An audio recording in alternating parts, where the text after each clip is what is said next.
diagnóstico de paralisia cerebral também, mas não tem lesão, né, cerebral, então não justifica tanto, enfim. E eu relaxei em relação à busca de diagnóstico, porque cada vez mais eu vejo que, independente do diagnóstico, o que importa é ela estar na sociedade, a dona da escolinha que ela estuda começou há pouco tempo e a gente está maravilhado com o trabalho da escola que a Rafa vai, que a Agnes está aqui. Eu prometo que eu não vou me emocionar, mas eu fico muito feliz, porque eu acho que as pessoas que têm algum familiar ou têm alguma deficiência sofrem muito no processo de busca de escola. E eu acho, particularmente, que a gente só vai mudar como sociedade se a educação for inclusiva. Desde a educação infantil até a fundamental, ensino médio, universidade, e espero que um dia minha filha consiga ter essa autonomia e essa independência que o Daniel tem, e até o Daniel, para mim, é uma referência, assim, e não falo isso assim com um cunho capacitista, mas com um cunho de que a gente, quando tem alguém que a gente ama muito, como é o caso de uma mãe, né, de uma filha com pessoa com deficiência, a gente busca pessoas que conseguiram ter autonomia, que conseguiram ter independência, e também atendo, antes de ter a minha filha, eu atendo, trabalhei em ambiente terapia, que são espaços para pessoas com deficiência brincarem, para terem terapia ocupacional, para terem atendimento psicológico. Então, eu acredito muito nisso, muito mais assim nesses espaços que geram potência do que em reabilitação, porque como o Daniel falou lá no filme, na entrevista, a gente não precisa ser consertado. A gente precisa de um ambiente que não seja tão capacitista e que inclua de verdade. Até, Daniel, se tu quiser, eu escrevi um texto sucinto, assim, no site da Horizonte, sobre inclusão e cultura deficiente, porque, para mim, a deficiência, ela não está na pessoa, ela está na cultura. Todos nós somos diferentes, eu sou diferente do Daniel, do Raí, e está tudo ok. Porque essas barreiras tão fortes, né? A gente só vê barreira muito mais do que acessibilidade. E nós, pessoas que temos familiares com deficiência, ou o meu colega mesmo, o Raí, que é uma pessoa que tem deficiência, vai atrás, busca, mas a gente sabe que tem muitas pessoas que não conseguem, por não ter os privilégios que a gente tem, por não ter recurso, por não saber que tem esse direito desde 2015, é uma lei, né, que as escolas, a educação seja inclusiva, mas a gente sabe que fica muito na legislação. Então, eu queria abrir falando isso, né, a inclusão, para mim, virou um motivo profissional e pessoal, né, como eu estava dizendo, eu já atendo, minha primeira paciente criança foi uma menina com síndrome de Down, que me marcou muito, eu atendi, depois ela foi morar fora do Brasil e depois eu segui, né? Eu nunca tive empecilho de atender nenhuma situação. E não vou dar spoiler, mas o final do filme do Daniel, ele coloca essa questão, né? Que tem ele teve essa condição, a família teve essa situação de poder levar ele sempre para a escola, de botar ele no mundo, de não voltar ele para dentro da própria família apenas, mas que o que será que acontece, né, com as pessoas que são deficientes, negros e homossexuais e que não têm condição financeira. Então, o nosso grupo ele é acessibilidade, que a gente estuda juntos, e eu sempre friso, e inclusão. Eu até queria trocar o nome para o nosso núcleo de inclusão e acessibilidade, porque a acessibilidade é só um braço da inclusão, né? Mas, então, para não me alongar muito, eu queria agradecer ao Daniel, dizer que é uma honra ele estar aqui com a gente, que a gente admira muito o trabalho dele como cineasta, que ele siga fazendo filmes, porque é uma forma também da cultura mostrar que as pessoas estão aí, que a invisibilidade não é uma opção, como ele fala, né? Então, eu vou te passar, Raí, a ideia é fazer uma conversa informal, que tu conte a tua o que tu quiser contar, né, da tua experiência, ou de vida, ou do filme, aí a gente também colocou, né, esse tema de que a gente precisa falar das nossas próprias histórias justamente por isso, né? Eu, como psicóloga, como psicoterapeuta de orientação psicanalítica, sempre expus a minha intimidade, porque também eu vejo que quando eu coloco a minha vida, seja em rede social, ou seja para alguma família que está com essa situação semelhante à minha, isso ajuda muito, muito mais às vezes do que só aquela questão do atendimento em si, com uma certa neutralidade, porque eu não acredito muito nisso.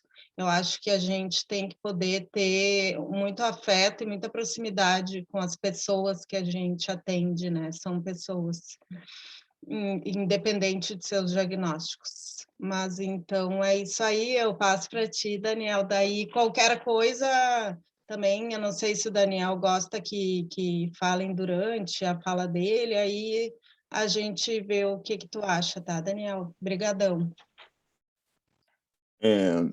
Também. Eu, na verdade, as coisas foram muito em cima da hora, eu não preparei nada. Então, eu vou falar alguma coisa aqui, me apresentando e tal, mas depois eu acho que a gente podia já partir para a pergunta, porque eu acho que é mais interessante do que eu ficar Falando, né? falando, né? Aí eu falo Tranquilo. em cima dos questionamentos, das proposições de vocês.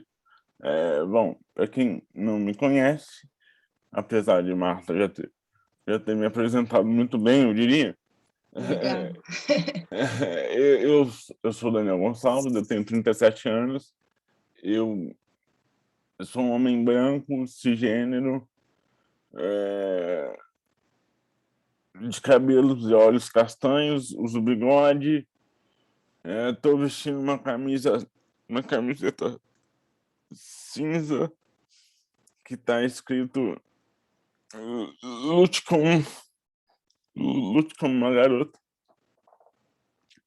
No meu pulso direito tem um relógio colorido, uma pulseira também colorida, escrito tadinho, caralho. E eu tenho uma tatuagem no braço direito. O meu sinal de Libra é esse aqui. E eu não estou vendo, mas aqui atrás de mim deve ter uma parede com papel de parede de flores. É porque eu estou na casa dos meus pais. E esse aqui é o quarto da minha irmã. O quarto que era da minha irmã, né, na verdade. Então é isso. Eu tenho uma deficiência de origem desconhecida que afeta a minha coordenação motora. Durante muito tempo eu achei que fosse paralisia cerebral, mas aí durante o processo de realização do longa, do meu nome é Daniel, eu descobri que não é paralisia cerebral. Então hoje, quando as pessoas me perguntam de vez em quando, o que você tem, eu não consigo dizer, porque eu não sei. A gente acha que talvez possa ser algum tipo de distonia muscular muito raro e que talvez nunca tenha sido descrito. Isso também é muito doido, assim, pensar que eu possa ser uma das únicas pessoas no mundo que tenha isso.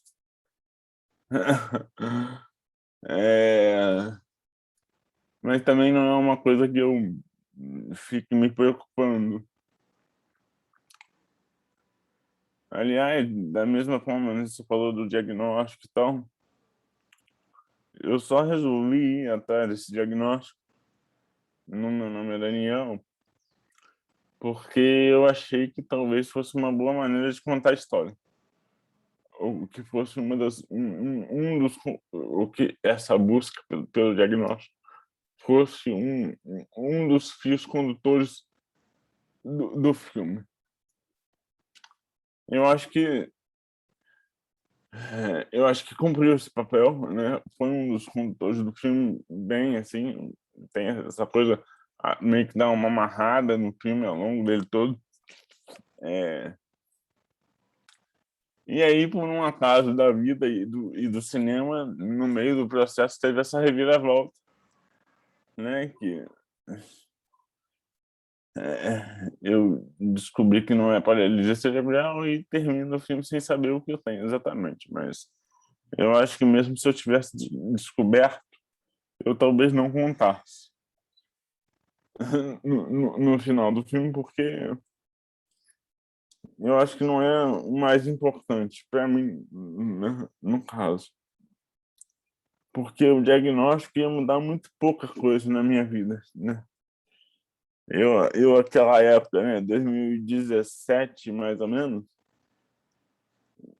16, 17, foi quando a gente fez a maioria das gravações do filme, eu tinha ali 32 para 33 anos, mais ou menos.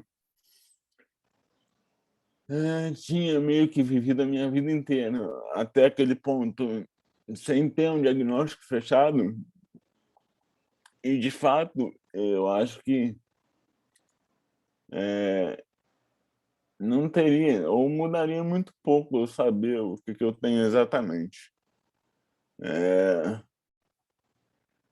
Enfim, aí falando assim, acho que vale a pena voltar um pouquinho, voltar bastante, na verdade, para falar um pouco de escola, né, e da minha trajetória na escola. Eu fui alfabetizado usando uma máquina de escrever.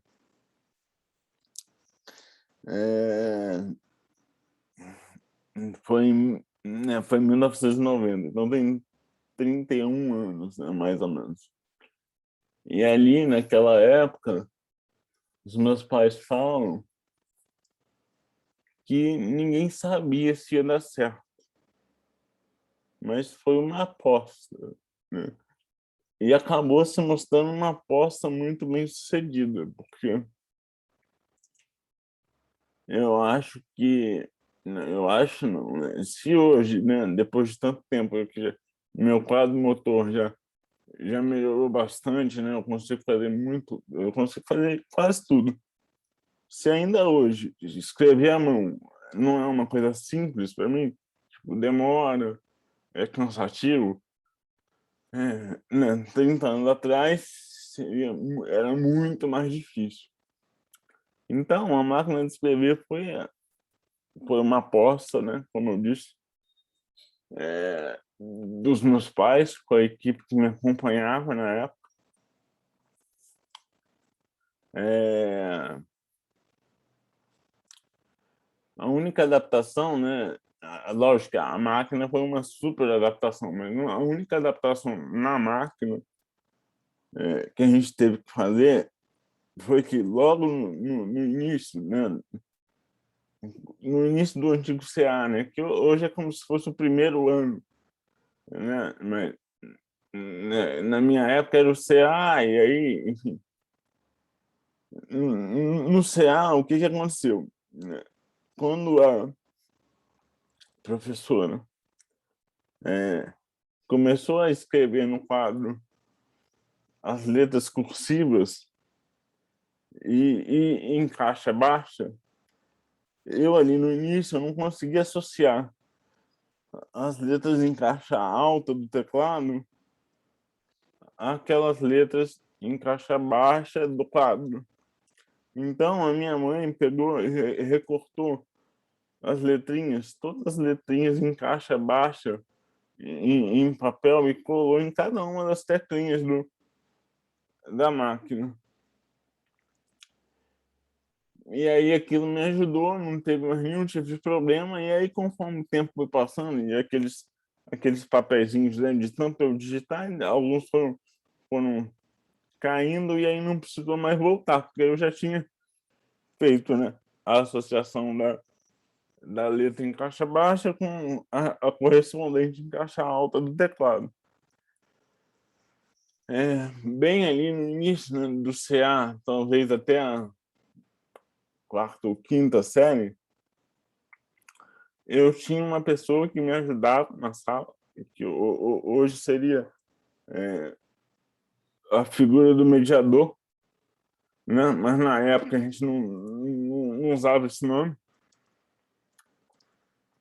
E aí uma coisa que até aparece no filme é que, por uma orientação dos meus pais, essa pessoa, ela não ficava o tempo todo comigo.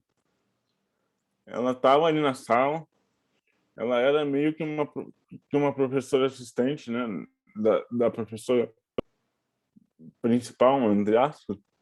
É, e aí, quando eu precisava de alguma coisa, eu chamava ela vinha me ajudar para aquela coisa pontual, mas ela não ficava o tempo inteiro comigo. Ela ajudava as outras crianças também.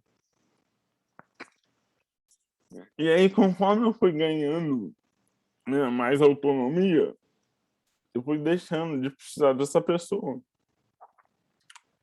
E aí chegou um momento, que se não me engano foi na 7ª série, que hoje seria o 8º ano, acho que sim, que eu não precisei mais. E aí, quando porventura eu precisava de alguma coisa, ou de alguma ajuda, os meus próprios colegas me ajudavam. Os próprios amigos me ajudavam ali. Eu sempre fiz parte daquele lugar, né?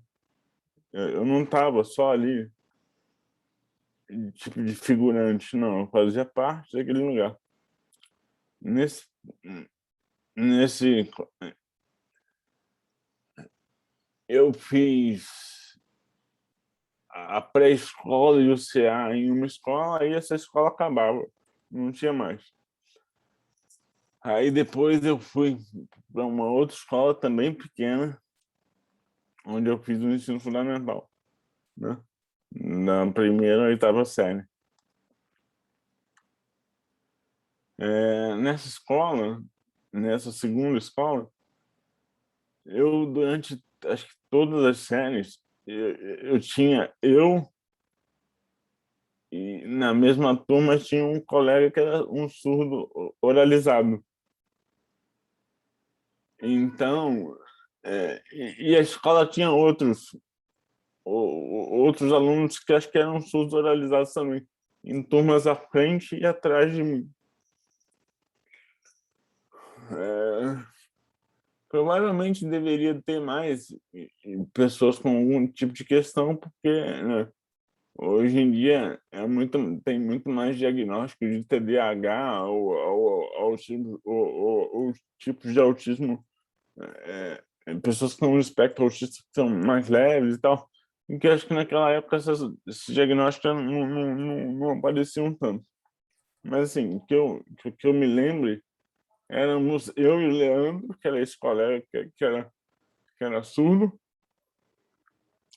e na turma à frente de mim, acho que tinha um outro garoto que também era surdo oralizado, e para baixo eu já não me lembro, mas provavelmente devia ter algum outros alunos com algum tipo de deficiência. E aí quando eu mudo, né, né, aí o colégio também acabava na 8ª série, né, para fazer o ensino médio eu tive que mudar de escola também. E aí nesse colégio em que eu fiz o ensino médio, eu fui o único aluno com deficiência. Dos 3 anos, né? Tipo, quando eu entrei, quando eu entrei no primeiro ano, tinham 2 turmas acima de mim, também não tinha ninguém. E aí, em nenhuma das turmas, eu acho que tinha, eu não me lembro, pelo menos, de ter outro aluno com deficiência nesse colégio. É, a minha trajetória escolar, eu acho que foi muito tranquila, tiveram muito poucas questões em relação à minha inclusão. Eu acho que tem um componente de sorte aí, dos colégios terem sido muito abertos e solistas e dispostos a me incluir. As questões, quando teve algum tipo de problema, foram problemas muito pontuais, Minha mãe fala em um desses episódios no filme.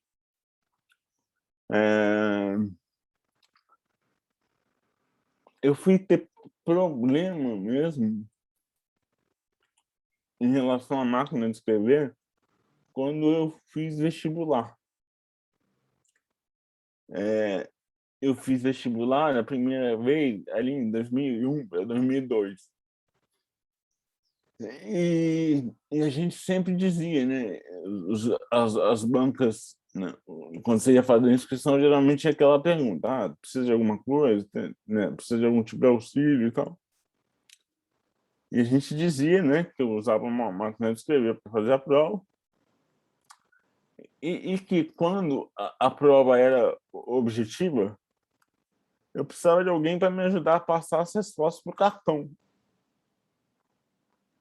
Então, eu fazia a prova na máquina, respondia lá as perguntas, e quando terminava, eu chamava a pessoa e eu ia editando para a pessoa as respostas. E aí teve uma prova que eu acho que foi a primeira fase da UF. Acho que foi a primeira fase da UF em que eu fiz a prova em Niterói. Eu fiz a prova em Niterói. Nessa época eu morava em Barra Mansa, eles me colocaram para fazer a prova em Niterói.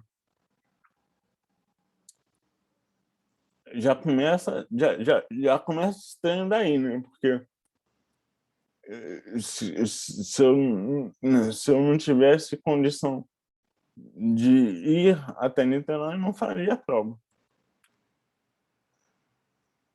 Aí cheguei, nesse dia eu fui só com o meu pai, cheguei para fazer a prova, eles falaram: não, você não vai poder usar a máquina. E a gente questionou: mas por quê? Porque vai ter alguém para escrever para você. Aí eu falei: então, mas eu não preciso de ninguém para escrever para mim, eu escrevo a máquina. Eu só preciso de alguém para me ajudar a passar as respostas para o cartão. E aí eles falaram: não, já que vai ter alguém para passar as respostas para o cartão, essa pessoa vai escrever para você. Aí eu falei: não, já que eu não vou poder usar a máquina, eu também não vou usar ela. Aí eu fiz a prova à mão.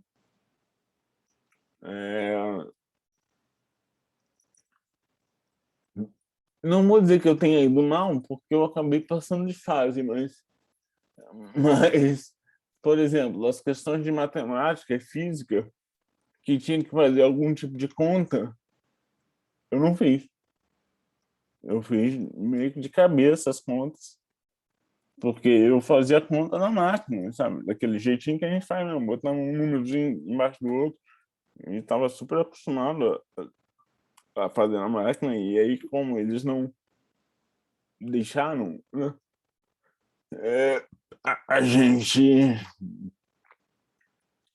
Eu não usei, eu só usei a pessoa quando eu terminei, e aí eu pedi ajuda para passar essas fotos do cartão. Na semana seguinte, um dos coordenadores do colégio era conhecido, já tinha sido da UF, aí ele fez uma carta reclamando, né, dizendo que aquilo não pode acontecer. Aí a universidade pediu desculpa, e em vestibular nunca mais aconteceu.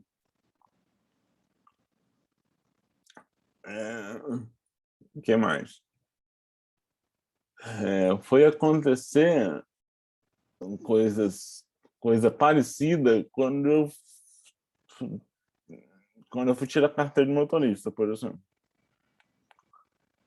Eu, na prova teórica, eu talvez, acho que tenha sido a última leva de pessoas que fez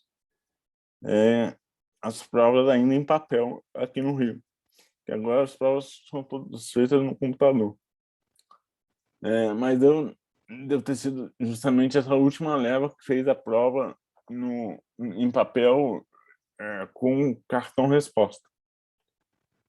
E aí, como não ia ter que fazer conta nem nada, eu fui com lápis e caneta, aí marquei, né, lá na prova, porque marcar X é relativamente tranquilo.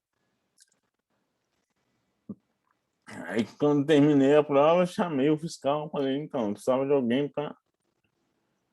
para me ajudar a passar as respostas do cartão. Aí o cara falou, não pode. Tá, não pode por quê?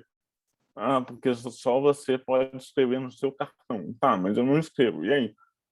Aí a pessoa fica com a cara de ponto de interrogação, né? Porque ela não sabe o que fazer. Aí esse primeiro fiscal chamou o segundo fiscal da sala. Aí o segundo fiscal repetiu o discurso. Só você pode escrever no seu cartão. Aí eu perguntava, tá, mas e aí? E quando uma pessoa não consegue? Aí 2 pontos de interrogação. Aí eles saíram e chamaram a pessoa que estava acima deles, lá na hierarquia da prova. Aí a pessoa repetiu o discurso. Aí repetiu o discurso, mas não conseguia dar uma resposta.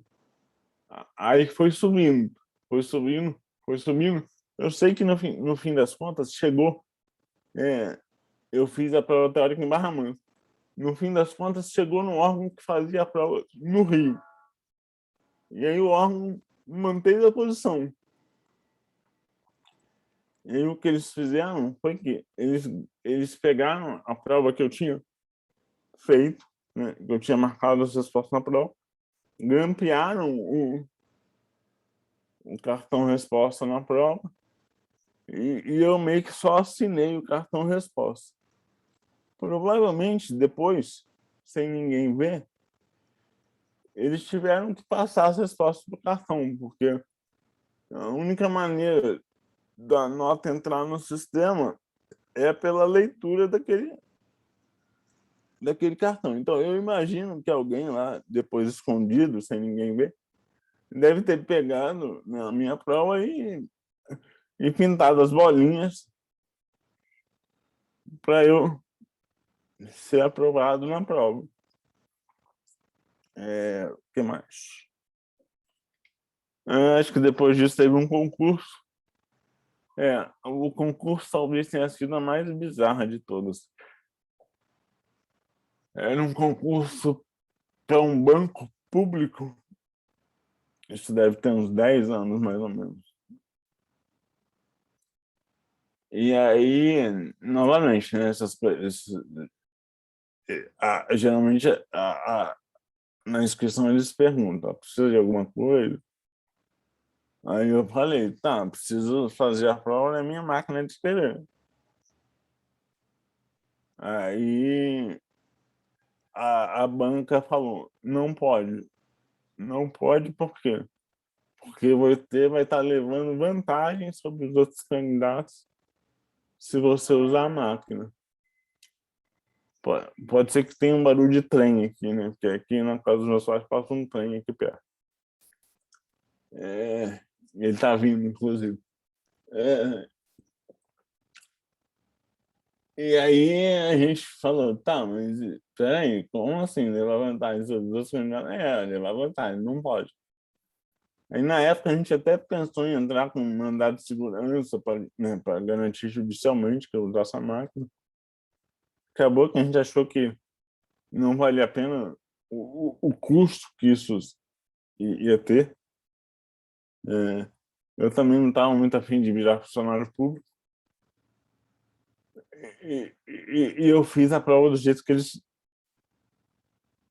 quiseram. E acho que foi a pior prova que eu fiz na minha vida. Porque eu não estava acostumado a fazer prova daquele jeito. E foi muito ruim. Muito ruim mesmo.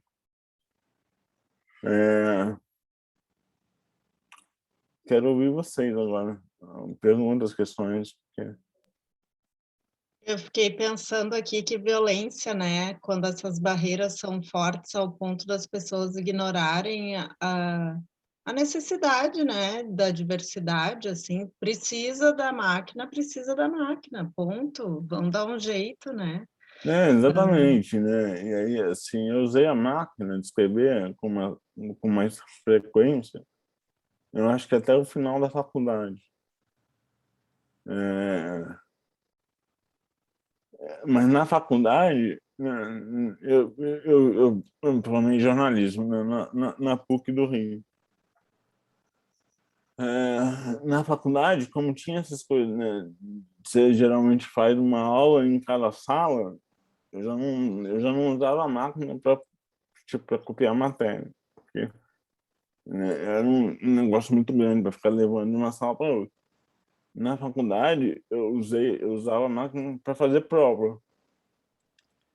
Então, ela ficava guardada numa sala lá do departamento de comunicação. Quando eu precisava, eu ia lá, pegava e levava para a sala específica, e aí fazia a prova na máquina.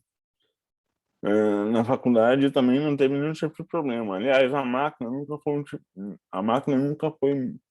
motivo de reclamação. As pessoas acho que nunca se incomodaram com o barulhinho dela. Enfim, eu pelo menos nunca ouvi reclamação. Inclusive, na escola, tu relata, né, o quanto a máquina causava até uma atração, os colegas queriam Sim, mexer, é, aproximava, né? ficavam curiosos, queriam digitar e tal. Aí teve uma época que eu até deixava cada um usar um dia, sabe?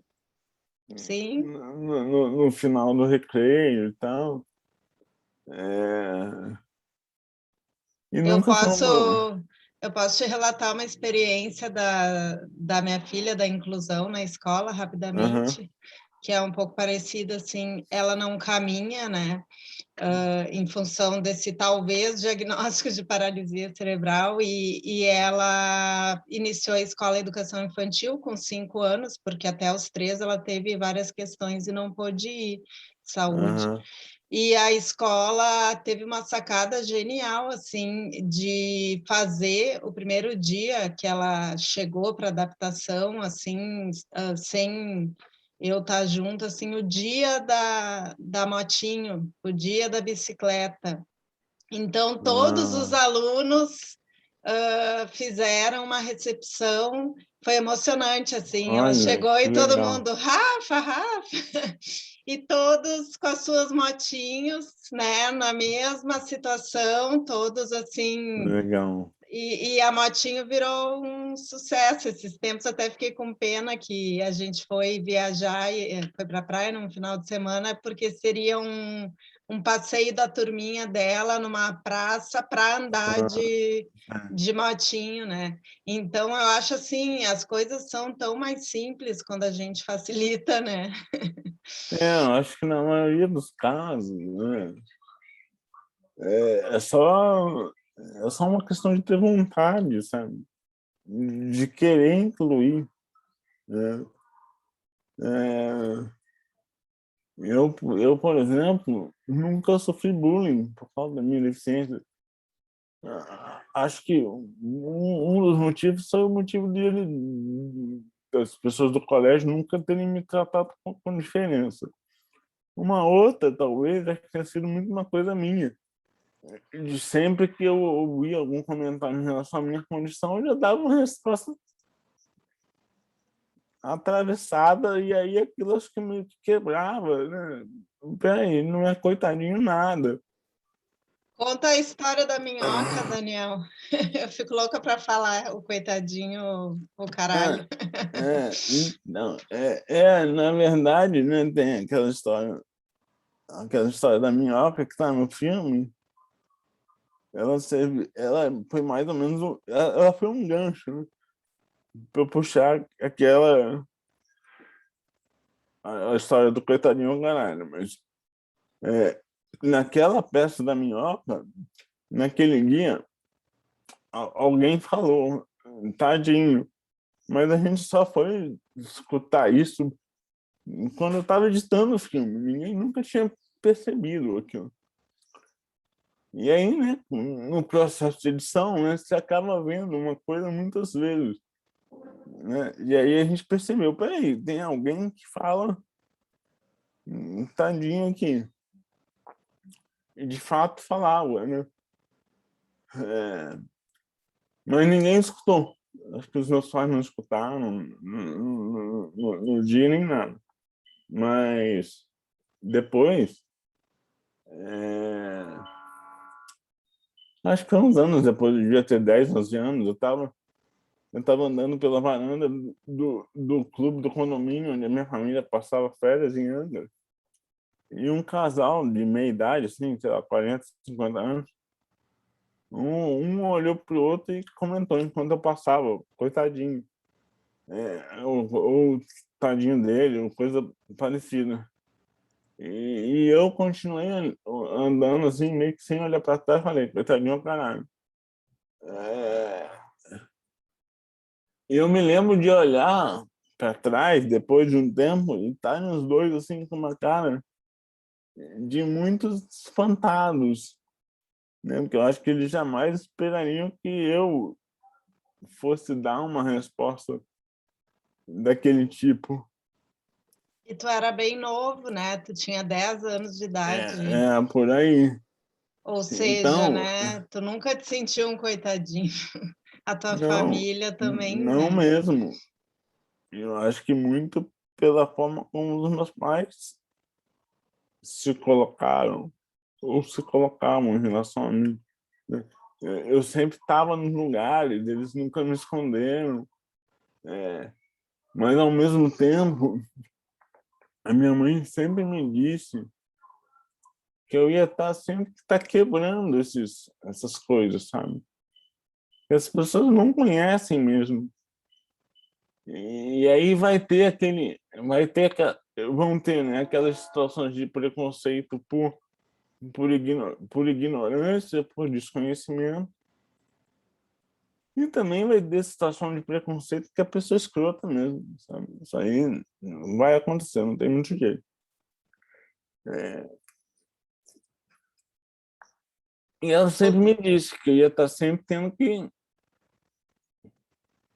que provar, né? Isso não vou dizer que é legal, né? Mas tem vezes que é chato mesmo, você ter que ficar provando que você é capaz sempre. Mas eu Gera acho que um desgaste, né? Até é, emocional, né? Cansativo. sim, pois é, mas eu acho que hoje, depois de tanto tempo, depois de todas as coisas que eu fiz, eu acho que na maioria dos lugares eu já passei disso, sabe? Eu não preciso mais ficar provando isso sempre. Acho que principalmente é, profissionalmente falando, sabe? Há muito tempo que eu há muito tempo que eu não percebo, não acontece, né? Coisa desse tipo, falando, né, de mercado de trabalho em relação ao que eu faço. É, mas no início, logo depois que eu me formei, e até durante a faculdade, aconteceram alguns episódios, né, de que as pessoas, de pessoas que não me contrataram porque ficaram com medo de eu não dar conta do recado. Eu, antes de ter a produtora, né, antes de fazer filmes e produzir audiovisual, eu trabalhei no jornalismo da Globo, né, durante 3 anos e meio. E eu me lembro que a minha entrada, ó o trem, é, eu me lembro que a minha entrada, eu precisei de uma indicação, mas foi uma indicação não no sentido de contrato o Daniel de qualquer jeito, né? Foi uma indicação no sentido de o Daniel tem uma deficiência, mas ele é capaz. E aí eu passei, né, por todas as etapas, né? Entrevista com a RH, e aí depois entrevista com um cara que me contratou, e aí eu fui contratado como editor. É, mas precisei de um carimbo, né? Para mim, tipo, ele é capaz. E isso em alguns lugares ainda acontece muito. Mas o que mais? Perguntem. Eu fiquei pensando, será que foi sorte mesmo essa história das escolas? Porque eu acredito muito que uma boa comunicação família e escola favorece até a forma que a escola recebe os alunos, né? Digamos assim, eu acho que os teus pais, a forma que eles e o jeito que tu lida com as tuas questões favorecem essa inclusão, né? Sim, eu acho que sim.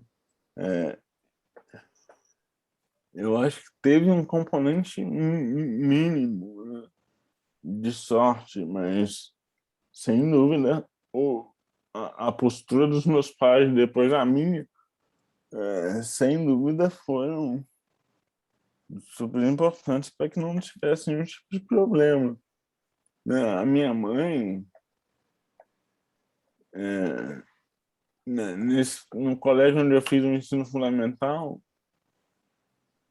bem no início, a diretora meio que chegou a questionar se eu era capaz e tal. Falou que se não era melhor procurar um colégio pequeno. E aí a minha mãe falou, mas aqui já é o colégio pequeno, né? Sim, já é. Menor que isso é estudar em casa. E aí, com essa fala, né, a diretora meio que concordou em eu estar ali. E um pouco depois, um mês depois desse, né, dessa conversa com os meus pais, um mês depois ela chamou os meus pais para conversar e perguntou: por que vocês não me disseram que o Daniel era tipo uma criança inteligente? Aí minha mãe falou: mas eu disse que ele sabia ler, que ele sabia escrever, não sei o que, não sei o que lá. São umas coisas que acho que não precisam ser ditas, né? Também acho. É, então, então acho que teve sorte, mas logicamente a postura minha e dos meus pais foi, acho que, primordial para eu ter tido essa caminhada escolar super tranquila. E aí não é ficar julgando, né, como que o outro lidou, mas você deve conhecer ele, o Vitor de Marco. Uhum. O Vitor conta no livro dele que uma vez uma professora, ou a professora meio que obrigou ele a escrever à mão. E, logicamente, escrever à mão para ele era muito difícil, assim como era para mim.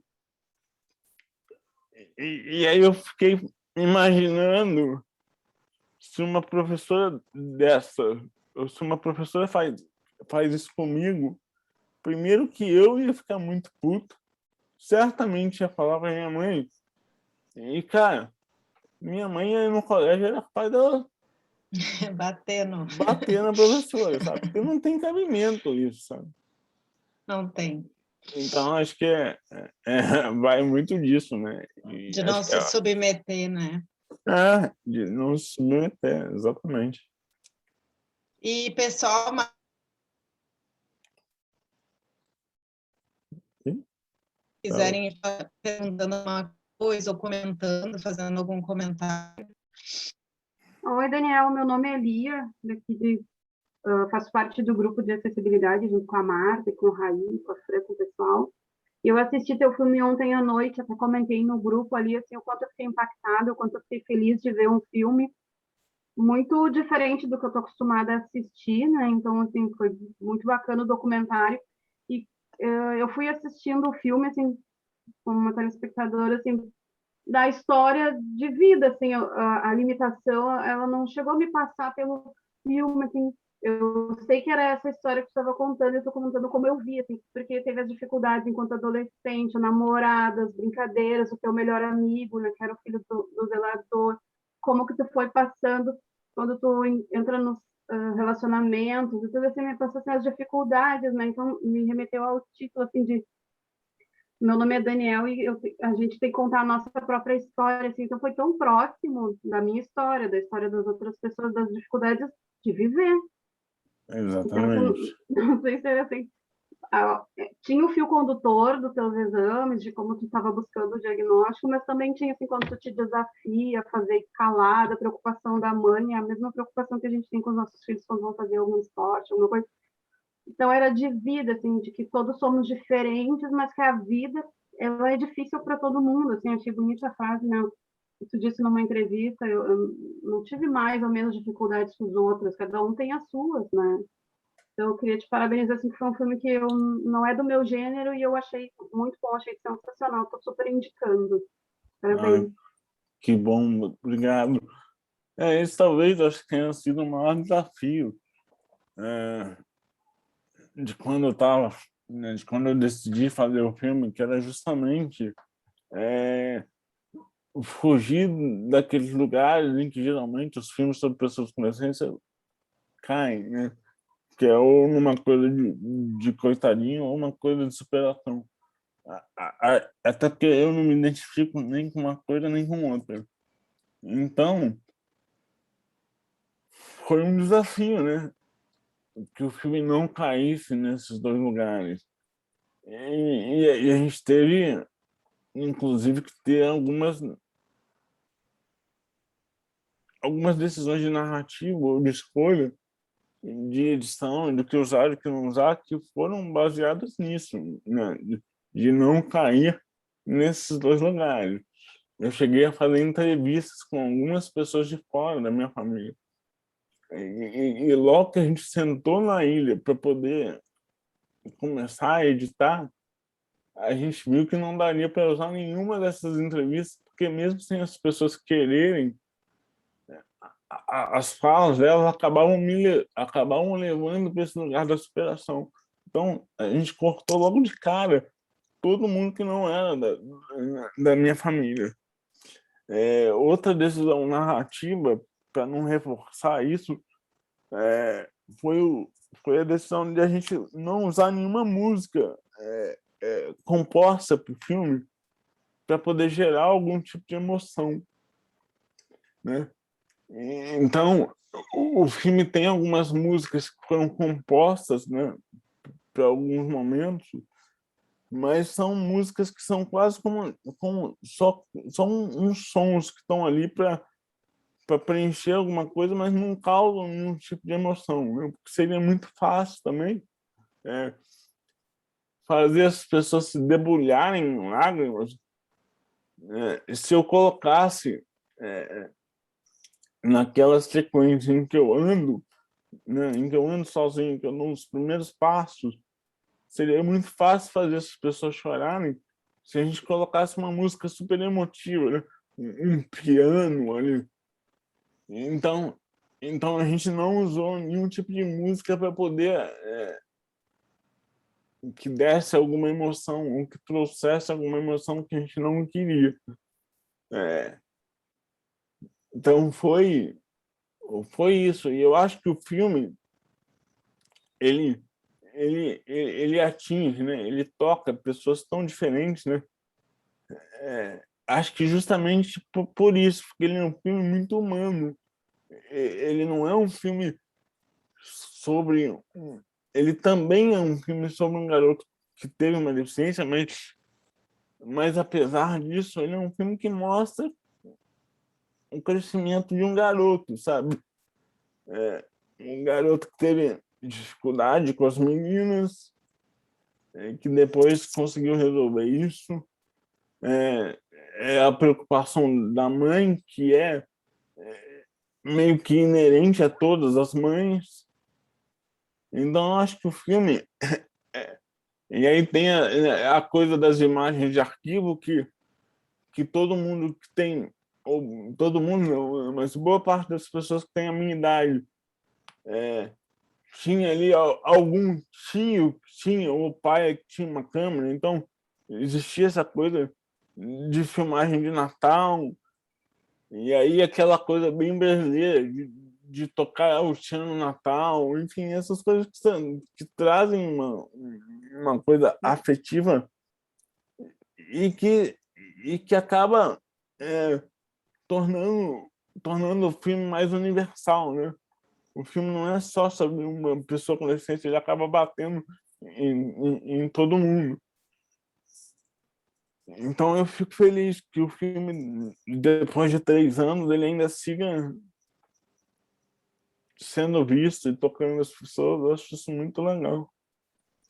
É um filme atemporal, né? Muito importante para nós todos. Pessoal, poderiam informar onde que o pessoal pode encontrar o filme? Só que alguém pode não saber onde que é. No Now. Eu vou botar no chat. Eu vi no Globoplay ontem à noite, gente. Eu vi no Now. É pago no Now, no Globoplay, para quem assina. Tem mais umas plataformas, né? E o bom humor também da narrativa, assim, porque tá seguindo uma linha, assim, eu tô ouvindo, daqui a pouco entra um comentário, assim, do bom humor que me trouxe, assim, uma leveza no filme para ir acompanhando aquela história, né, do despertar de um garoto que vai se desenvolvendo, assim, as inserções de bom humor, para mim, foram muito bacanas. Com certeza.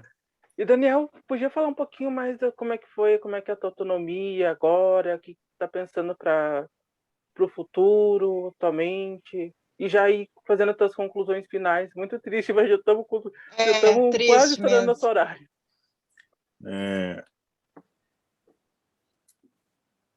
Autonomia, bom, o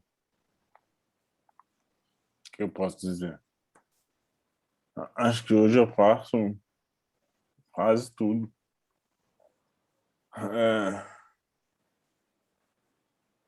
Quase tudo mesmo. Tem algumas coisas que são mais difíceis, tipo, varrer é difícil, mas eu consigo, assim, se for uma coisa pontual, consigo varrer. Mas varrer uma casa, eu uso aspirador, que é mais simples.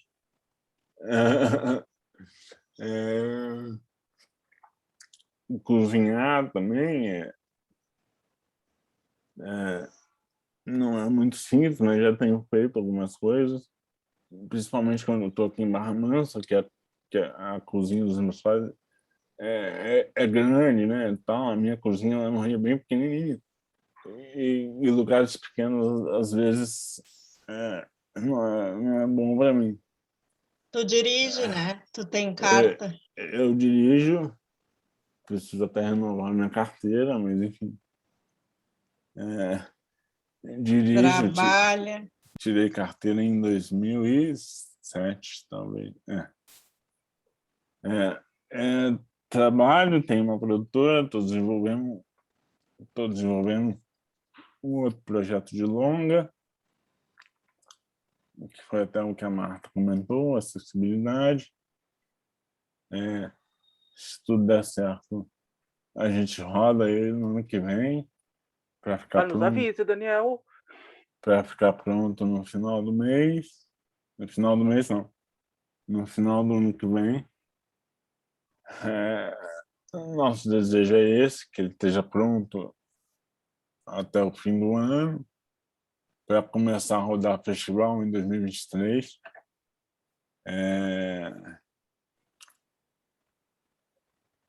O que mais? Tenho dado algumas palestras para empresas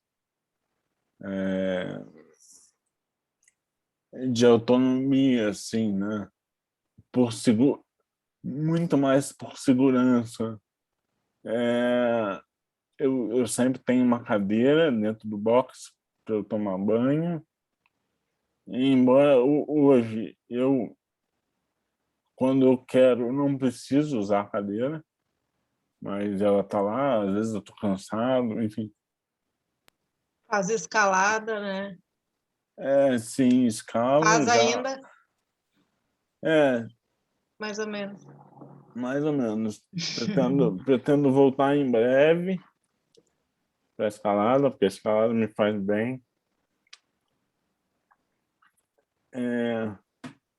E acho que é isso. Não Tu sei se chegou a algum momento da tua vida a fazer psicoterapia? quando era pequeno, Pequena. acho que talvez, provavelmente teria resolvido bem mais rápido as minhas questões em relação àquela coisa que eu falo de ter ficado travado, né, com as meninas. Da sexualidade. Acho que teria resolvido muito mais rápido se tivesse feito terapia, mas enfim. Agora eu já resolvi e foi sem terapia. E resolveu bem, né? Não, Demorou só um pouco curiosidade. mais. Enfim, namoro a Dani há 5 anos e meio, mais ou menos. Pretendemos nos casar. Se tudo der certo no ano que vem. E é isso, eu acho. Agora acho que a gente já está se encaminhando para o horário, né? Já passamos um pouco do horário. E quanto a uma coisa que me aflige muito quanto a ter filha com deficiência é a questão da reabilitação, né? Eu contrariei um pouco a indicação, que seria ela fazer aqueles intensivos, que eu acho muito complicados, muita terapia junta, Bom, né? eu fiz uma vez o intensivo do Terasuit. Ela fez do Bobat. Entendi. Eu não sei, assim, né, porque... Não precisamos ser consertados, eu acho que entra um pouco por aí, né? Quando tu fala... eu fiz intensivo de Terasuit tem uns 9 anos, mais ou menos. Mas eu já era muito mais... Já era adulto, já tinha uma outra percepção da coisa. Eu acho que, em especial quando a criança é muito pequena, Pequena. eu não... Acho que aí também vai muito do como a criança lida com aquilo, né? Uhum. Eu nunca fiz intensivo, mas eu fazia terapia. 2 dias da minha semana eram dedicados à terapia. Nos Sim. outros dias, eu fazia outras coisas. Eu fazia natação, eu fazia inglês, eu ficava em casa, sabe? Brincar e viver é uma terapia, né? Já. E aí também é uma coisa que até, né, por exemplo, um exemplo rápido, né? Na minha terapia, quando eu era criança, na minha fisioterapia, na época ali, início dos anos 90, tinha as Olimpíadas do Faustão. E aí, na fisioterapia, meu fisioterapeuta se chamava Luiz. E a gente fazia o circuito de obstáculos no consultório e eram as Olimpíadas do Luizão. Então, eu acho que para mim, pela maneira como a coisa foi sendo construída, sempre foi muito mais uma coisa de brincadeira, né? E de fazer exercício do que uma coisa de, tipo, tem que consertar o Daniel. Isso. Isso acho que sempre foi um objetivo secundário, pelo menos para mim. Eu gostava de terapia, porque eu sempre tive uma coisa de gostar muito de desafio também. Mas aí é uma coisa muito minha. Então, se num determinado dia eu não conseguia fazer um tipo de movimento, eu queria voltar no dia seguinte, ou na sessão seguinte, para poder conseguir fazer aquele movimento. Sabe? Mas isso é uma coisa minha, isso não dá para replicar para todo mundo. Vai ter gente que vai ter preguiça e tudo bem. Não, mas eu acho que essa frequência, 2 vezes por semana, é excelente, assim, eu também me referi a isso porque eu vejo que tem, às vezes, esses intensivos que são de segunda a sexta, 3 horas por dia, eu fico pensando, Eu acho, empaticamente, deve ser complicado, né? eu acho que se for sei lá, uma vez no ano, É, sim, eu acho que pode ser que funcione bem fazer um intensivo, mas aí sempre, lógico, né? Aí um desafio para o fisioterapeuta, né, ou para o terapeuta ocupacional, fazer com que aquilo seja uma brincadeira para a criança, não uma tortura, sabe? isso. A forma que o profissional vai encaminhar esse Vai atendimento é encaminhar aquilo. Então, fundamental. você tem que Marta? fazer, né? Você tem que fazer um movimento algum movimento com a perna, e a criança, sei lá, gosta de jogar bola, por que não? É, por que não fazer aquele movimento jogando bola, sabe? Eu acho que é um pouco por aí. Sim, com Eu pelo certeza. menos vejo muito dessa forma. Mas Ai, vamos ter que... Diga, Só não, mais uma questão, Daniel, eu vou botar pela questão do nos... horário. fale, Diga, Raí. fala aí. Ô, Daniel, quem quer te seguir? Tu tem alguma rede, se o pessoal queira te seguir? Porque eu vou querer te seguir, tá? Tu tem alguma rede social para Vou ficar te botar no, acompanhando teu trabalho? vou botar no chat também. Que é Tá. mais... Tem do filme, tem a pessoal, né? O do filme tá meio parado, mas... Mas o bom é que no filme ali também diz aonde encontrar o filme, né? Para quem quiser olhar. Sim. E também O arroba próximo filme vai ter outro, de certo, né? possivelmente. Louca para ver o É, próximo filme. eu também quero muito ver. Deve ser show. Mostrar que as pessoas têm desejo, sexualidade, né? Ah, Vida ativa. E vai enfim, muito mais além da que a deficiência dessa. Muito. para quem precisar de acessibilidade ou de recurso de acessibilidade para o meu nome Daniel, eles estão num aplicativo chamado Movie Reading. A Rafa ali, minha filha, ó, Daniel, se tu quiser conhecer, ela tá te assistindo ali, ó, aquela alemã ali com o pai dela no Ah, colo. bonitinho. A minha bonequinha. Para quem precisar do meu nome Daniel, eu vou botar no chat aqui. Tá.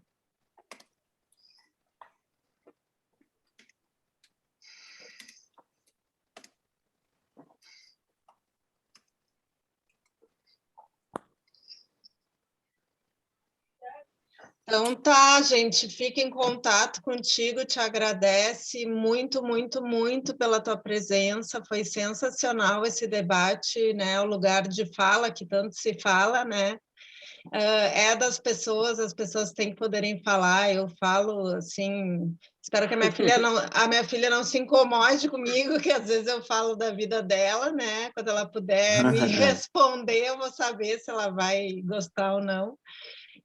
Mas parabéns por tu expor, assim, porque eu acho importantíssimo, a gente tem que poder falar das nossas próprias histórias para transformar o mundo num mundo mais inclusivo, né?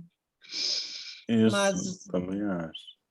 mas é isso aí, um beijão a todos que puderam participar também. Tamo junto aí. Quem quiser estudar comigo e com o Raí, nas sextas-feiras, de 15 em 15 dias, no núcleo pela Clínica Horizontes. É só procurar a página no Instagram da Clínica Horizontes, lá vai ter o link que dá acesso à inscrição para o núcleo. E estamos juntos todos, Sim. para evoluir. Obrigada pela oportunidade. De nada, um beijo para todos. Um beijo, Daniel, valeu. Isso aí, gente. Obrigado e até a Obrigado, próxima. Daniel. Obrigada. Obrigada. Tchau, Tchau, pessoal. tchau. Tchau.